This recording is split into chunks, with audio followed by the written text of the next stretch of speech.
Kapatid sa media, welcome to the Kapihan sa Manila Hotel. At tayo ay nagagalak at pinaunlakan ng ating butihing chairman ng Commission on Election, George Garcia, ang ating paanyaya, na makapiling natin siya ngayong umagang ito sapagkat ang COMELEC ay talagang siya nakasentro na naman ng atensyon sa mga darating na eleksyon. Although malayo pa yung 2028, pero may mga eleksyon na mga pangangasiwaan ng Commission on Election. Kasama ko dito ang ating host, co-host and moderator, ang publisher ng Manila Bulletin at former press secretary, Sunny Coloma. Magandang umaga, Senator Joey. At bumati ka muna, Chairman, we are on live stream and well covered by the media. Dito po sa ating po sa Kapihan, kay Secretary, kay Senator, sa inyo pong lahat, sa mga kapatid natin sa pamamahayag, sa lahat po ng mga nakatutok sa social media, mga kababayan natin, magandang umaga po sa inyong lahat mula sa COMELEC. Ano po bang eleksyon na pangangasiwaan ng Commission on Election sa mga darating na buwan? Ito pong 2026, ito yung napatunayan namin, ito pala yung super election year. Siyempre nakatapos po kasi kami noong ating special election sa Antipolo City kung saan yun na bakanting position dahil sa pagkamatay ni Congressman Acop, napunan po natin yan. And of course, meron po tayong mga isinagawa na ilang plebisito, katatapos lang po namin ng plebisito sa Parañaque. Yung Asiana kasi hinati po yun into 5 barangays at nanalo po yung yes doon. Meron din po tayong mga sinagawa na ilang mga plebisito, yung mga hatian, yung mga pagsasama-sama ng mga barangays. At ito pong darating na August 29, tayo po ay magkakaroon ng special election sa Dasmariñas, Cavite, na kung saan ito pong 447,000 na mga botante, napakalaki, isang distrito lang po yan, ay boboto upang maghalal ng papalit, hahalinin sa natanggal nila na congressman. At yun po, nasa rurok na rin tayo ng paghahanda natin dyan. Of course, pagkatapos po niyan, meron po tayo na Bangsamoro Parliamentary Election. Tuloy na tuloy po yan, September 14. After several times na ito ay na-postpone, na-reset, hopefully ito na po talaga yung hinihintay nila na halalan. Ito po yung September 14, gagawin kauna-unahan sa kasaysayan ng Bangsamoro, kasaysayan ng ating bansa. And after po noon, isang buwan lamang, ayun naman pong ating barangay SK elections na kung saan may mga kasabay po yan ng mga plebisito katulad sa Naga City. Ang Naga po kasi ay nagpapakonvert from component city, independent component city into a highly urbanized city. So gusto po nila sana makasabay yung mismong plebisitong yan sa barangay SK election. Kasama na rin po dyan sa may bandang Ayala Alabang. Pinapabago na nila yung pangalan into former, ngayon talaga Ayala Alabang na. Meron din po tayong dalawa, isa pa sa Davao at isa pa rin po dyan sa Camarines Sur din. Yung mga pagbabago lang ng mga pangalan. Alam niyo po, kahit maliliit na mga ganito, pagbabago lang ng pangalan, kakailanganin po kasi ng isang plebisito. So yan po yung mga isasagawa ni COMELEC na mga halalan dito sa natitirang huling yugto ng taon ng 2026. Chairman, tila hitik na hitik sa aktibidad ang ating COMELEC at tila pinakikita at pinapahiwatig sa ating mga kababayan kung gaano kasigla ang ating demokrasya. At sa akin lang sariling palagay, mainam naman ito dahil sa kasalukuyan tila puro tungkol sa impeachment ang nababasa sa mga pahayagan. Siguro po panahon na rin para yung COMELEC medyo i-up tempo na rin yung mga propagation efforts ito hinggil sa kahalagaan ng mga halalan. Opo, alam nyo, yung halalan kasi maliban sa ito ay isa sa pinaka-importanting elemento ng demokrasya. Dito po makikita nyo yung regularidad ng isang halalan. Napaka-importante kung bakit siya periodic and regular dahil yan yung paraan natin upang matimbang natin yung ating mga namumuno. Lalo pat sila'y mag-aambisyon muli na tumakbo, titingnan natin sila ba'y nag-perform ng tama, maayos, kinakailangan ba natin silang bigyan pa ng isa pang mandato o dapat tapusin na yung mandatong yan. Ito po yung tamang pagkakataon na lahat ng sama ng loob maibuhos ng sambayan ng Pilipino, lalo na ng kabataan. yung mga kabataan ang inihikayat natin tulad ng ginawa nila nitong 2025 na sila dapat na yung papasan nung susunod na salinlahi natin sa pamamagitan po ng halalan. Kung kaya nalulungkot po ako personally kapag nagkokonda kami kahit na special election lamang o plebisito na kokonti ang boboto kahit na massive ang voters education information drive namin, hindi na po yung gastos na nilalaan natin kung hindi po yung mismong bakit hindi kayo magkaroon ng interes na magkaroon ng partisipasyon. Of course, pag national election, lalo pag presidential, ay sadyang lagi na madami, mataas ang bilang. Pero pag kayo mga ordinaryong halalan lang, ay kumukonti. Ito pong barangay and SK election, sana po madaming bumoto. Kasi yung barangay and SK, wag kalimutan nyo na po muna yung posibilidad na baka ma-postpone. Ang importante sa kasalukuyan, ang batas natin, November 2 ang halalan. Si COMELEC, unahan ko lang po, sumulat kami sa ating Pangulo na baka pwedeng ang November 3 ay ideklara din na walang pasok upang kung uuwi ang mga kababayan natin dahil sa UNDAS sa November 1, makakaboto sila ng November 2 at kinakailangan lumuwas na lang sila ng November 3. Kapag po kasi November 2 lang walang pasok, baka po kasi magluwasan na hindi na bumoto. Sayang naman po yung pagkakataon na yan. Kaya po yung November 3, sana madeklara din. At sana mataas ang porsyento ng pagboto. Kasi po pag mataas ang bilang ng pagboto na porsyento, isa lang ang ibig sabihin, may pag-asa ang mga barangay. May gusto nilang sila rin ang magdidikta kung sino ang leader ng mga barangay natin. Eh di dapat din po ang ating mga kababayan ay maging masigla sa pagpaparating at pagpapahiwatig sa kanilang mga kinatawan na gusto nila itong pagdaraos ng eleksyon. At isang tabi muna yung mga ideya na ipopostpone na naman na tila yun ang ilan sa nauulinigan natin. Sec, ang COMELEC po, siyempre ito'y highly politicized issue. Hindi po kami talaga pwede makialam sa bagay ng desisyon kung gaano ba kahaba ang termino. Nakalagay sa saligang batas po natin, Article 10, Section 8. Ang term of office ng local officials shall be 3 years, except barangay officials, which may be fixed by law. So, ibig sabihin po, nasa Kongreso yan. Ginawa nilang 4 na taon mula sa 3.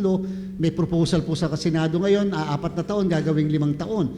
Yan po, hindi namin kayang pakialaman. Pero po, ang gusto po namin sabihin, ang COMELEC po ay handang-handang magsagawa ng halalan sa November 2. Hindi po kami tumitigil sa ating paghahanda kahit pa may mga alingas-ngas na maaari ito ay hindi matuloy, may mga panukala. In fact, may pagdinig na po bukas na ang inyo pong lingkod ay naimbitahan na umattend tungkol sa mga iba't ibang panukalang batas sa pagpo-postpone at pagre-reset ng barangay and SK election. At ay papahayag po namin talaga doon na ang COMELEC nakagastos na po kami ng 8 billion.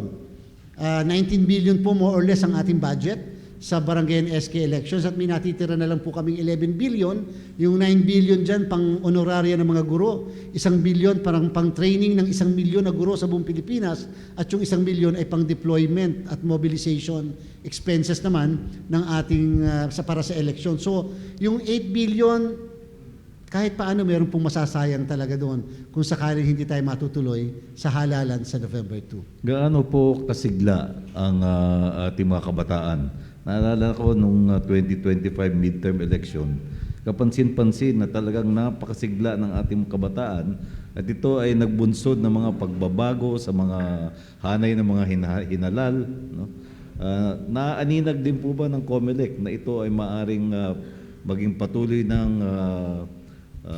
maranasan natin dahil sa pagpasok ng mga bagong botante sa mga susunod na electoral exercise natin? Opo, Sec, Sen, alam niyo po, ang botante natin sa buong Pilipinas na kasalukuyan ay aabot ng more or less 70 million. So mula sa 68 million, 70, kung kaya nga lang nakakalungkot, para sa barangay and SK elections, meron po tayong 3 milyon na mga deactivated voters. Sila po yung mga hindi nakaboto ng 2 magkasunod na halalan. Malaking bagay po yan. Ang laki ng pinaparehistro natin, para malaki rin naman ang natatanggal o nasa-set aside sapagkat deactivated po sila. Hindi po sila nagpa-reactivate. Ang botante po natin sa mga kabataan, sa sangguniang kabataan, meaning 15 to 17, at saka yung pong 18 to 30 years old, ay 25 million. So sila po yung boboto para sa sangguniang kabataan sa darating na halalan. Noong nakaraang 2025, tama po si Secretary na nagulat ang lahat sa result. Hindi inaasahan sapagkat walang tumama halos na survey organizations doon daw po sa kanila pong result sapagkat hindi po nakukuha yung tunay na sentimiento ng kabataan. Bumoto po yung kabataan. Kaya po yun ang naging resulta. And nakikita po natin dahil 45% yung voters turnout noong nakarang eleksyon na 82.5%, kabataan po yun, yung 45% doon. So ngayong barangay and SK elections, nakikita po natin na naandun din ang interest ng mga kabataan. Nakita na po nila social media po talaga ang tunay na kadahilanan. Kung kaya nga lang, naandun din naman yung threat ng misinformation, disinformation sa pamamagitan ng social media. Pero bukas na bukas po ang isip ng mga kabataan ngayon, hindi nga po sila sumunod sa mga magulang sa mga nakatatanda, sa mga nagdidikta sa kanila, bumoto sila base sa kanilang saloobin, damdamin, and which is to a certain extent, ako po naniniwala, yan ay magandang pangitain sapagkat nangangahulugan lang may pag-asa ang Pilipinas sa kinabukasan dahil yung kabataan, alam na nila kung paano nila dadalhin ang ating pong bayan sa mga susunod na panahon. Sa kasaysayan ng Commission on Election, ngayon bang mga panahon nito, dumami yung mga electoral exercises tulad ng yung mga plebiscite, aside from the regular elections? Yes po, Sen, alam niyo po, ini-expect po namin ito. Bakit? Matipid po kasi. Kasi kapag sineparate natin yung plebisito, the separate teacher, separate group of teachers, yung mga gamit, samantalang kung sila po ay kasabay ng barangay ng SK, nakaride sila and therefore makakatipid sila sa honoraria ng guro nga naman. Yung mga kagamitan, yung mga ballot boxes na ginagamit natin, hindi rin po nakaseparate yun. Kaya yung madami po naghabol. Kaya lang, yung iba, hindi na po namin talaga napagbigyan dahil kapos na sa panahon and therefore, ang huli lang namin napagbigyan ay yung ating pong dyan sa Naga City, kung saan mga 3 linggo na nakalilipas, dumalo po sa opisina namin ang dating Vice President, ngayon ay Mayor ng Naga, Leni Robredo, at yun nga po, pinakiusap niya na baka pwedeng maisama na ang Naga ay makapagplebisito. For the information of everyone, ang plebisito po nila, gusto nila maging highly urbanized city. May desisyon po ang Korte Suprema, Umali versus Comelec sa Cabanatuan City. Sabi po ng kaso ng Supreme Court sa kasong yan, kapag po nagpapa-highly urbanized city ang isang syudad, ang boboto ay yung buong probinsya. Sapagkat maaapektuhan yung buong probinsya, hindi lamang sa income, sa population, sa land area. Dito po sa kaso ng Naga, nagdesisyon po si Comelec base sa aming interpretasyon ng batas ng Local Government Code of 7160, kasama na rin po yung desisyon ng Supreme Court na ang Naga City bilang isang independent component city sa kasalukuyan, nangangahulugan hindi bumoboto for governor na sila, ay dapat ang boboto lamang sa plebisito ay ang mga mamamayan ng Naga City.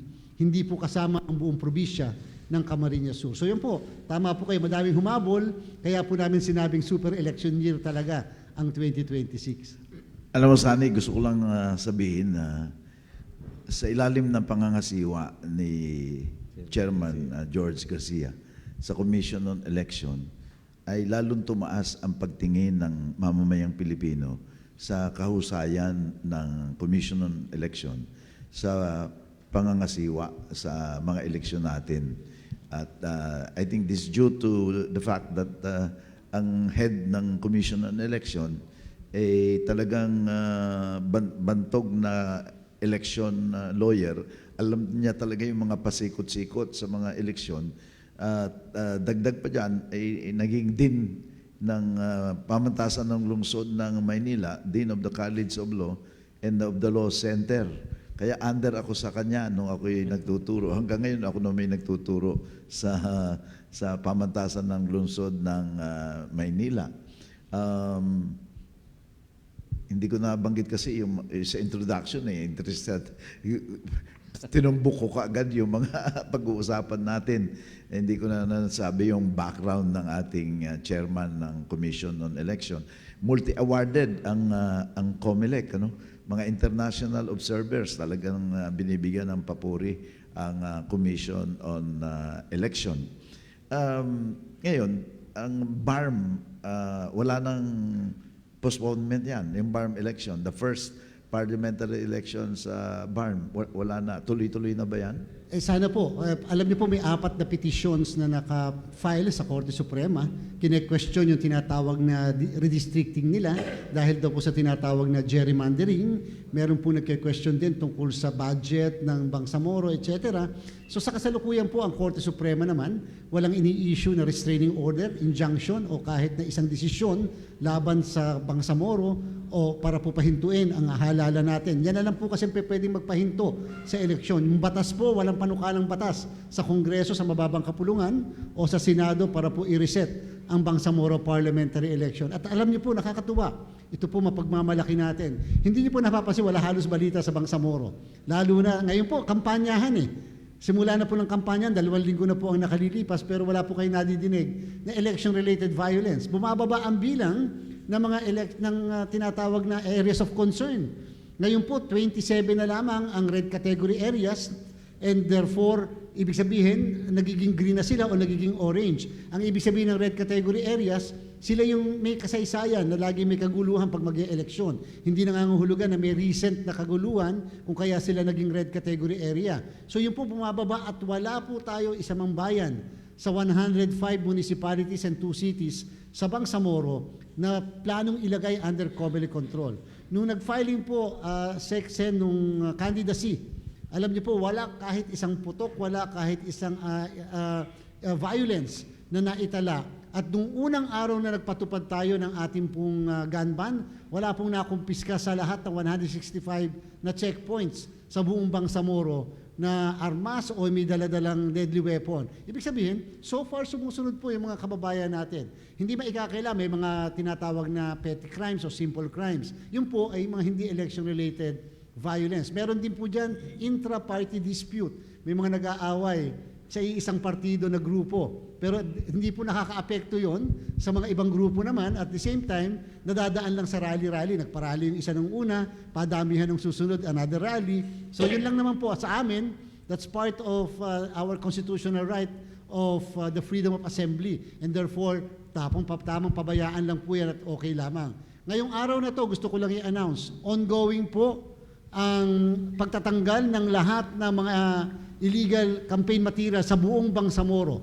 Ang utos natin, walang sisinuhin, kahit sinong kandidato, kahit sinong partido, basta illegally posted materials, dapat tanggalin po yan. Buong probinsya po, buong rehiyon po yan ng Bangsamoro.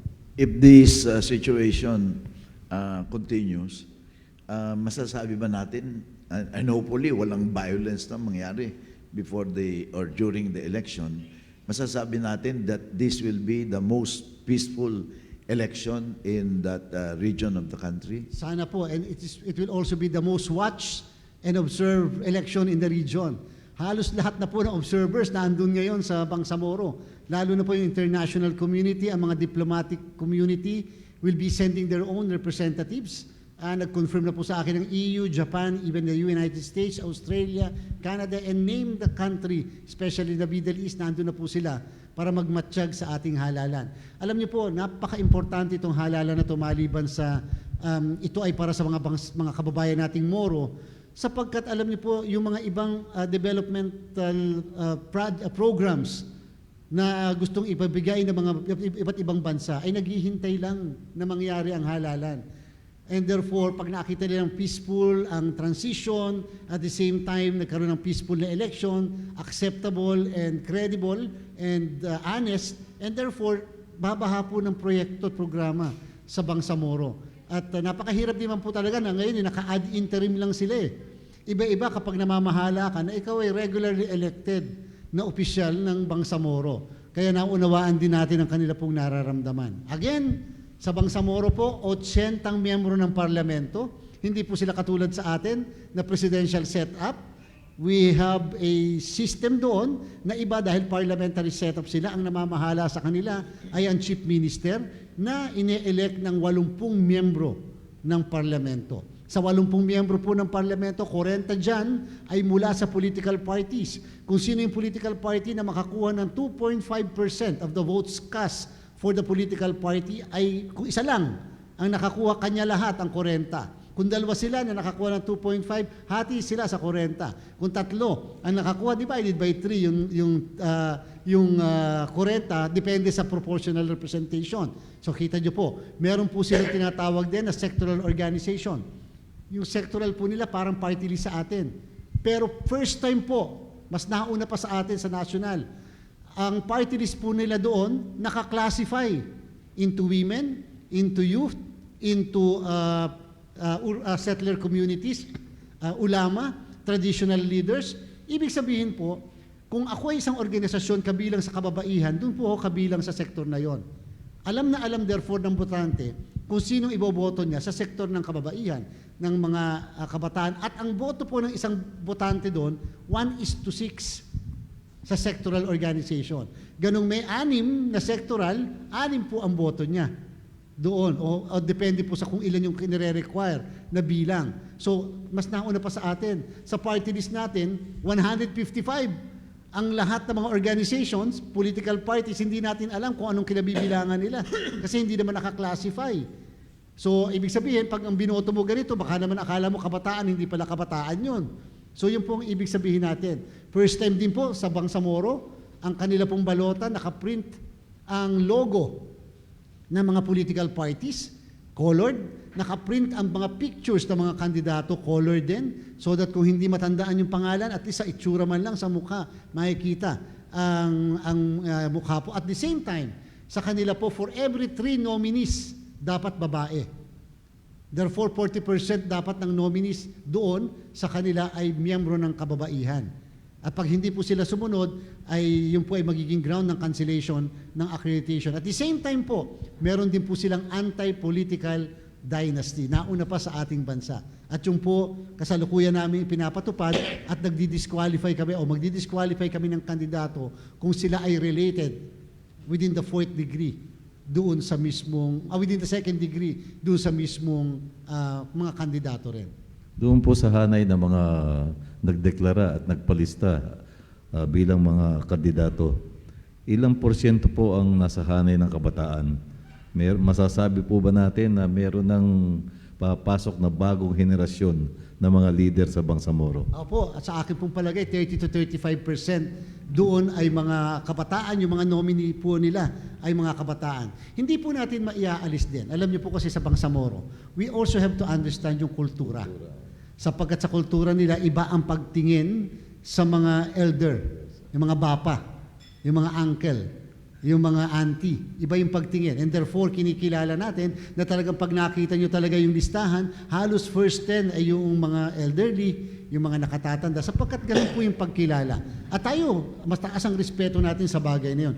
Pero pag tinignan nyo po pailalim pa yung listahan, ang mga kabataan, magre-range na po siya mga ngayon sa 25 to 35 years old, which is a good indication na ibig sabihin, unti-unti, dahan-dahan na nagkakaroon ng transformation sa Bangsamoro, ika nga ay passing the baton doon sa mga kabataan at lalong-lalo na po sa kababaihan.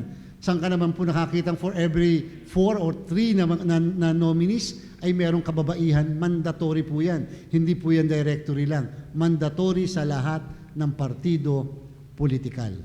So lumalabas po na talagang napakaraming mga aspeto nitong parating na eleksyon sa Bangsamoro na maaaring magsilbing huwaran at aral na kung applicable at maipatupad natin on a bigger scale, no, sa the rest of the country, marami po tayong benepisyong aanihin sa pangyayaring ito. Opo, Sec, actually po, sana matyaga ng sambayanan, patungo po tayo sa 2028 national and local election. Critical, crucial ang 2028 national and local. Tapagkat naandyan po ang presidential at saka vice presidential position eh.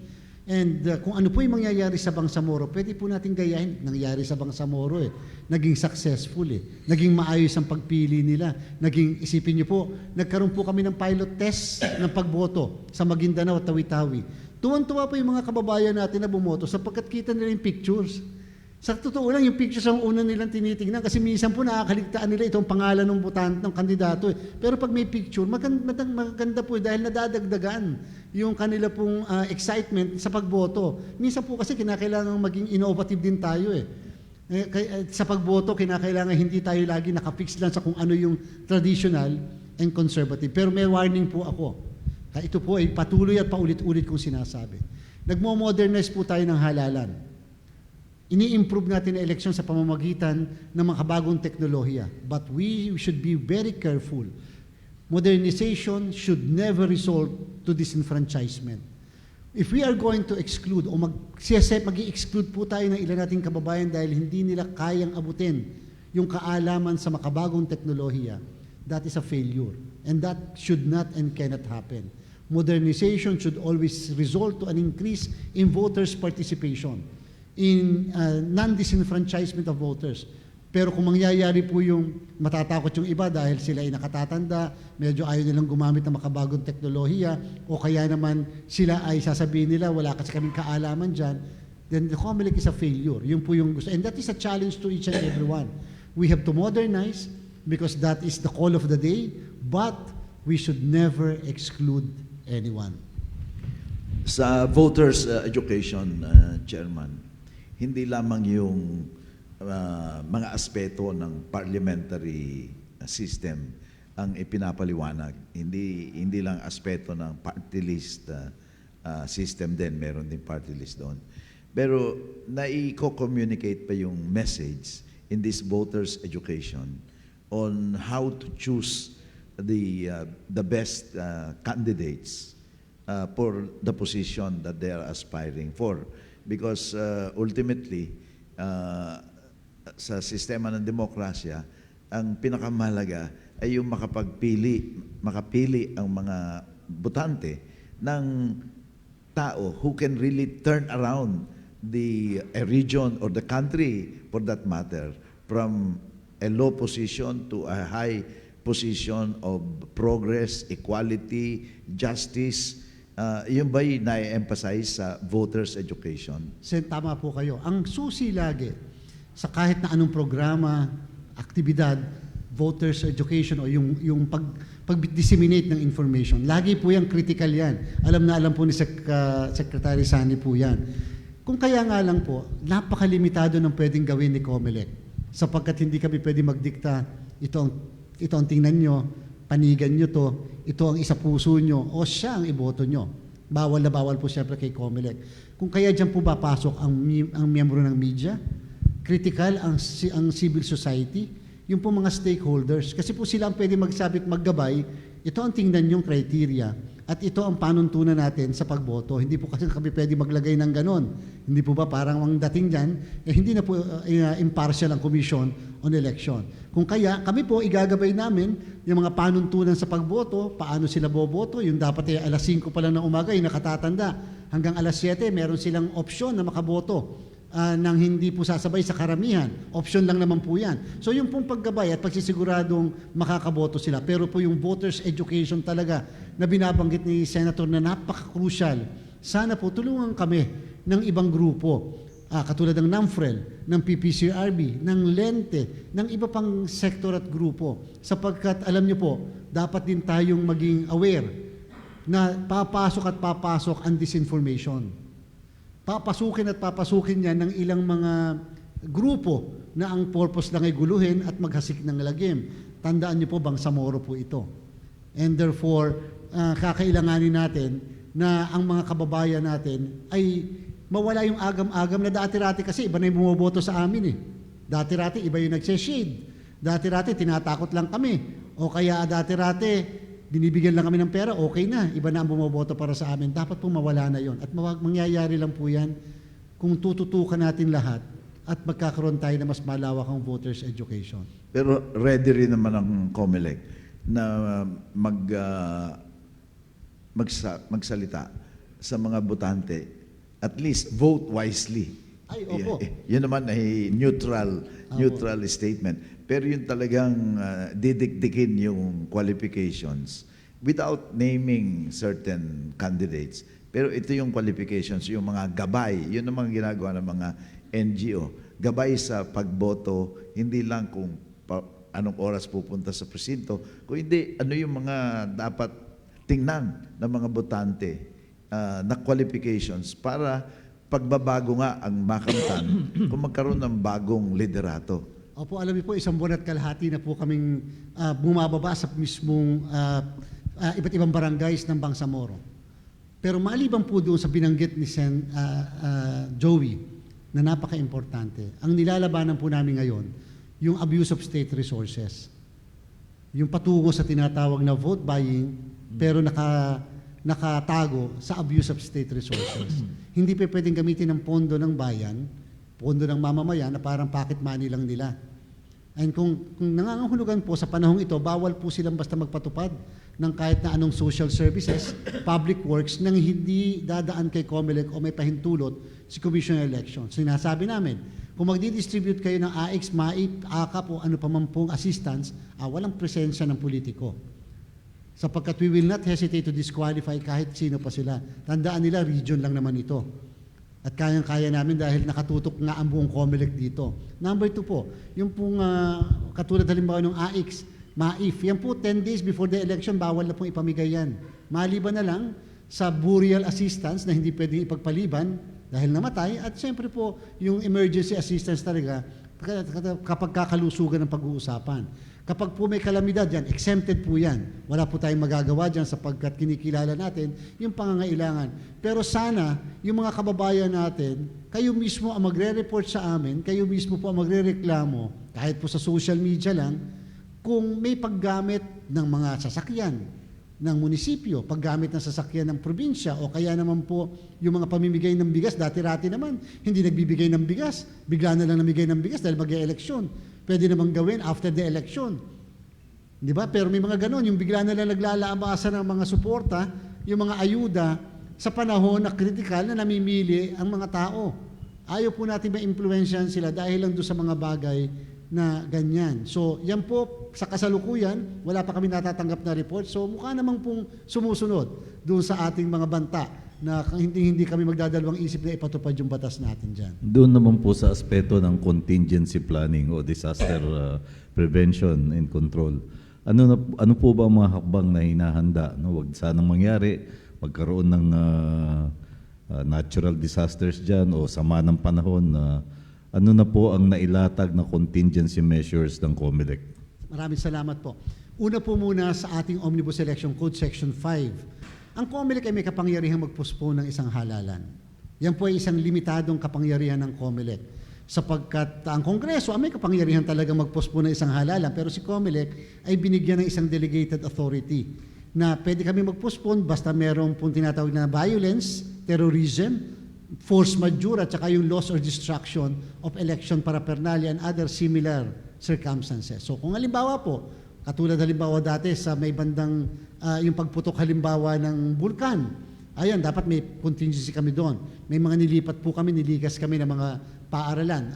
Yan naman po yung nangyari sa may bandang Negros. Pero dito po sa Bangsamoro, ang minomonitor po namin yung pagbaha, lalo na po sa may bandang Liguasan Marsh, sa may bandang Maguindanao area at Lanao del Sur.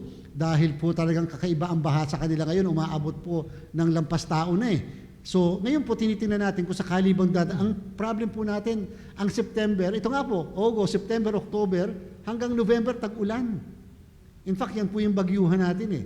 Pag po pumasok ang bagyo, o kaya po kahit habagat lang, nagkaroon ng pagbaha, saan namin ililikas? Meron na po kaming na-pinpoint saan namin ilalagay yung eskwelahan, kung saan po natin ililikas yung tao. Kasi po highly politicized sa kanila, for your information, ang paglilipat ng eskwelahan. Kasi po, pag nilipat nyo ang pagboto, baka doon sa paglilipatan nyo, nandun yung RIDO, yung clan wars. Pag po yung RIDO, kalaban ng mga kamag-anak dito, hindi po makakaboto yung mga kamag-anak, yung mga kababayan natin dito dahil nilipat mo sa isang lugar na naandun pala yung sila ay yung mga kaaway sa pamilya o tribo. So, dapat critical po tayo sa ganon.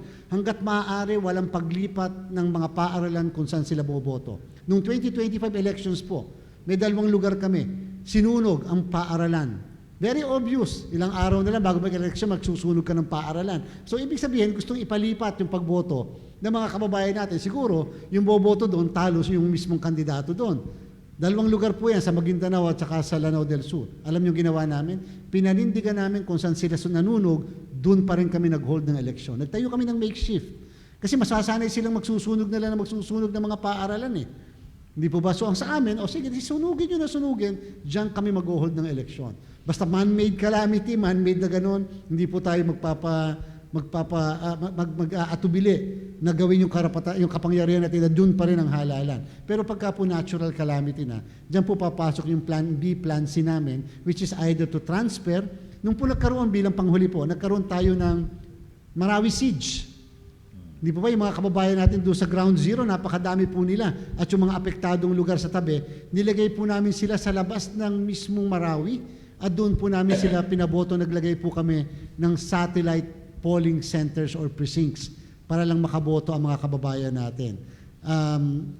Para yung pong Taal, nung pumutok ang Bulkan Taal, naglabas din po kami ng mga polling places, nilagay namin kung nasaan sila naandun nagtitigil muna pansamantala. Doon po namin nilagay para lang makakaboto sila na maayos.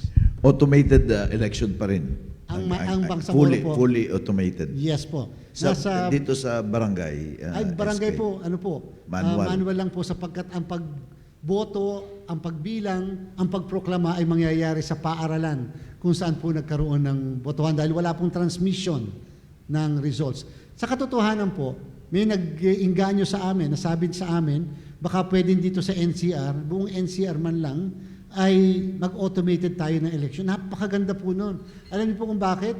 30 minutes lang, alam natin ang results eh. Isang oras lang, pwede kami magproklama ng barangay, official kung tutuusin. Kung kaya nga lang, hindi po namin magawa sapagkat ang mga makina po na gagamitin o ginamit natin nung nakarang eleksyon ay nirentahan lang po natin. Hindi po ito katulad ng mga nakakaraan. Naalala niyo po, ako ilang beses pumunta po dito sa Kapihan, sinabi ko po magre-renta lang tayo para mas makatipid. At the same time, para po hindi yun ang ginagamit pa kami mga bagong teknolohiya. Ito pong sa Bangsamoro, ang sabi sa atin ng batas na pinasa ng Kongreso, the COMELEC will use the same system, process, machines, etc. Pero ibig sabihin, nagrenta po muli kami. Dahil nga hindi natin binili yung mga makinang yan. Kung sakali po, kung gustong mai-automate, kung i-donate sa amin yung mga makinang yan, sapagkat one-time use lang po yan. Nangangahulugan, for the 2028 election, kung sino ang provider namin ng mga makina ay hindi nakakasigurado na sila pa rin ang provider sa 2028 election. Because meron po tayong bagong terms of reference at meron po tayong bagong procurement process. Okay. Barangay SK election, ano magiging rekomendasyon mo dito sa committee hearing na gagawin kung ikaw ay itatanungin? Are you in favor of postponing the barangay and SK election, or are you for the whole, although it's the decision of Congress, no?